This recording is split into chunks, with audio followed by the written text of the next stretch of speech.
Então, nas questões, né, na intervenção individual, a individual atinge o foco da dificuldade mais rapidamente? O que vocês acham? Que trabalhar individualmente, né, na clínica, na intervenção, ali, sozinho com a criança, ele é diretiva, está direcionada para aquela criança, né? Então, vamos pensar.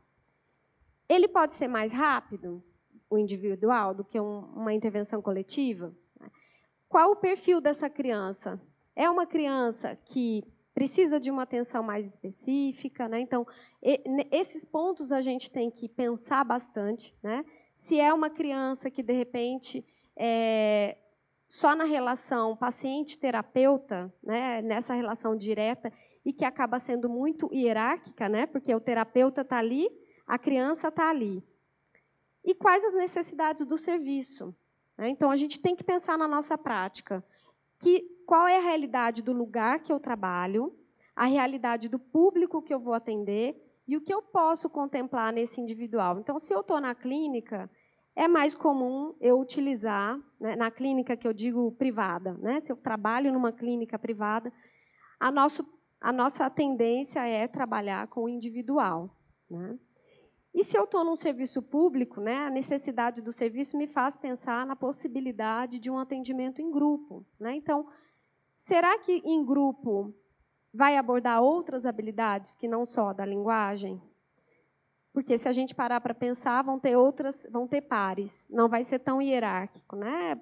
Terapeuta-paciente, a gente vai ter uma relação um pouquinho mais direta dos pares da criança e o terapeuta como um mediador, não mais como, né, ele na questão de hierarquia da criança. O perfil do grupo, né? Como que eu posso? Então, tá bom, vamos trabalhar em grupo, mas como que eu posso dividir o grupo? Eu divido por nível de dificuldade, eu divido por escolaridade, eu divido por horário da escola. Né? Quais são as maneiras de eu delinear, né, um bom trabalho que seja em grupo? Então, alguns relatos, né, de quem estava trabalhando, os terapeutas que estavam trabalhando com as crianças individualmente. Nossa, tem uma melhora imediata nas habilidades primárias, né, bem no início da consciência fonológica. Porém, a longo prazo, torna-se mais cansativo. Né? Então, o que eu comentei agora, o terapeuta acaba cansando um pouco a criança, né? E eu não digo aqui que o terapeuta é ruim, mas a criança, numa individualidade, acaba gerando um pouco mais, né? E a gente tem sempre que rever esse nosso padrão de intervenção. E em grupo, né? O que as meninas que trabalhavam com a intervenção em grupo? Inicialmente não demonstra melhora, mas com a interação, as crianças se mantêm mais ativas. A primeira habilidade que a gente trabalha é a relação fonema-grafema, que é uma habilidade que as crianças vêm com muitas dificuldades.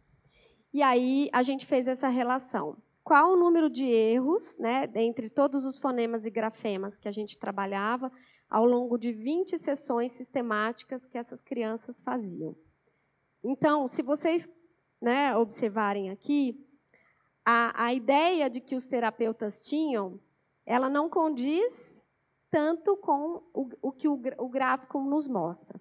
Então, as crianças que estavam no trabalho individual, olha, elas ficaram mais ou menos até a 5ª sessão, né, tendo o mesmo comportamento. Né, errando, diminuiu, né, o número de 27, mais uma média de 27, mas a partir da 6ª sessão é que elas começam a acertar. Bem, em grupo, olha o que aconteceu. Já na 2ª sessão, essas crianças já começaram a apresentar respostas.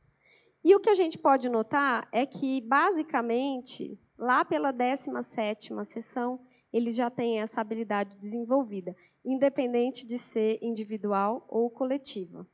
Mas o que a gente pode dizer com isso? Que isso vai realmente do perfil da criança, da realidade que eu tenho, do grupo que eu tenho, de como eu posso estruturar esse processo de intervenção.